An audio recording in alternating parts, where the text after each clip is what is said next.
To je perníková chaloupka. Zkuste si uloupnout. A tam se pečou děti. Ne jo. Tak pojď s mamkou nebo s babičkou. Tak pojď. Rýša se nebojí, běž se podívat, až se tam neupeče někde. Mám jít s tebou?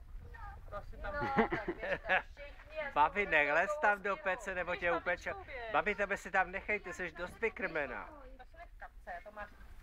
Babička je zvědavá, jak je to vypadá v peci. No jo, to bude dneska hostina. To bude hostina. Babi, No, jako. no já už to voní. To voní, co? Jo, taky to cítí. A umíš lítat na koštěti? Ne, jo, tak já ti ukážu, jo. Okay. Vezmeš koště. Takhle já sedne. A musíš nastartovat, hele. Brum, brum, a letíš. To zkusíš? Ne, jo.